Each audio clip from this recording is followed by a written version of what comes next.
Mr. Chairman, I was following the proceedings this morning, and I'd like to center on the role of the private sector. No, we've had deliberations in Bayanihan 1 and Bayanihan 2, and the records will clearly show that we've been talking about producing our own PPEs. No? And it surprises me that there was testimony today that we had a local company or several local companies who could have produced this for us. Remember, in this pandemic, we are saving lives and livelihood, Mr. Chairman. No? So it pains me as well to know that hindi na ibibigay sa mga local suppliers natin, Mr. President. No? So, moving forward, how are we coming along as far as producing our local PPEs? Who are you directing the question to? Yes, to anyone in the government, Mr. Chairman. Anybody take or maybe from the private sector, the representative from the private sector. All right. Let me start with them. Yes. Yes, Mr. Ferrer is from the private sector. Would you like to answer that? Yes, Anybody Mr. from the Ferrer. private sector, just sound off and we will recognize you to answer the question of Senator Recto. Go ahead, please. Good afternoon, Senator Recto.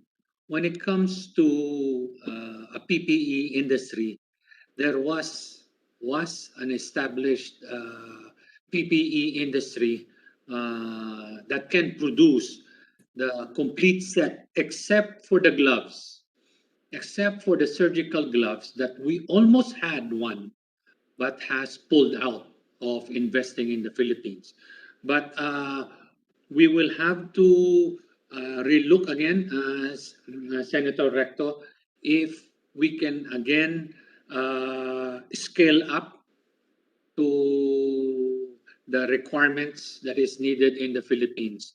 But I would strongly recommend if we can put together and have support on local manufacturers. The Filipino companies can produce the required PPE for the Philippines. Thank you. Yes, Mr. Ferrer, isn't it correct that based on last year, no, based on the data that we've seen with COA, mas mura kayo kaysa doon sa mga binili sa Pharmally? Tama ba yun? Based on Senator Recto, based on what I heard today, at least for the face mask, we are lower than the prices that I saw in the document that was presented this morning. Yes, so mas mura kayo, almost half the price. It seems that way, Senator Recto, yes. Okay, so half the price kayo pero hindi pa rin binibigay sa inyo ng gobyerno, tama ba yun? We were awarded a 100 million piece contract at 13.50. And again, I'd like to say that only 25% of that 100 million was shipped at 13.50, and the 75% was shipped at 2 pesos and 35 centavos. Okay. Magkano naman yung sinip ng Pharmally? That one, I wouldn't have any information, Senator. Okay. So question to ps-dbm. Is Yusek Lau with us still? Still present, Mr. Chairman. Okay. So the question is, naka-deliver ang EMS ng 13.50. They won the bidding for 100%. Naka-deliver sila ng 250. Magkano yung delivery naman ng Pharmally? Pharmally, para maintindihan natin, no? The dates are very crucial, Mr. Chairman, because the deliveries of EMS started on June 1, June 28, July, August, and September, all in 2020. And the last deliveries I think they had was this year, January. However, Pharmally has delivered 502.4 million and 10. So let's keep it quickly because marami pa magtatanong eh. So magkano ang delivery ng Pharmally? Around 12 million pieces for the month of April and May. And magkano yun? How much did it cost the government for them to deliver? It's around 200 to 70, around 280 million pesos. No, how much per piece? Per piece at 27 and 22, Mr. Chair. Okay. So sa local, 13 and 2 pesos. Doon sa imported, 27 and 22. Tama ba yun? Yes, Mr. Chair. Okay. So hamak na mas mura yung local. Yes, Mr. Chair. Okay. Okay. Pangalawa, let's ask the private sector, why is it that you do not know the prices quoted by Pharmally? Meaning to say, hindi ba dapat transparent yung ps-dbm? Nasa website dapat ninyo, nasa portal ninyo, so on and so forth, na ito yung presyo na binibili ninyo.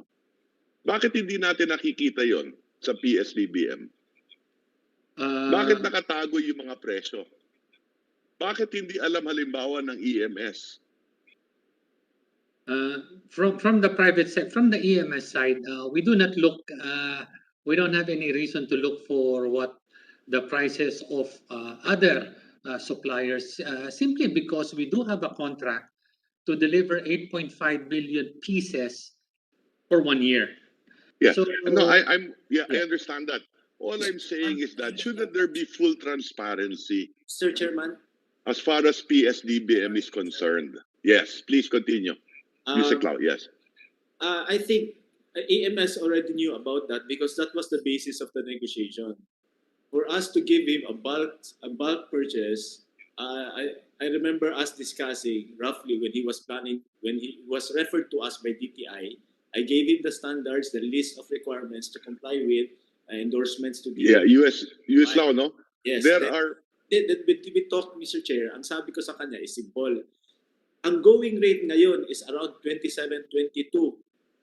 You have to give us a good price para mag-stabilize ang price, but we will give you the best contract that we can give you para fair. The government will have stable supply. Yusek Lau, the point that I'm driving at is transparency. My point is transparency in the website of DBM. In fact, it is listed as a major concern by the COA report. We understand, Mr. Chairman. That is the point. No? Transparency is concerned. Mr. Ferrer was informed on that. That was the basis of the negotiation. So it's not about Mr. Ferrer. It is about, let's say, my office looking at the ps-dbm website. It is how much are we purchasing this? Or when you bid, for example. And the COA report is littered with all these transparency issues. That is the problem. No? Okay. Unlike, for example, if it were purchased by the DOH, clearly that would be in their website. Pero pinasa sa ps-dbm eh.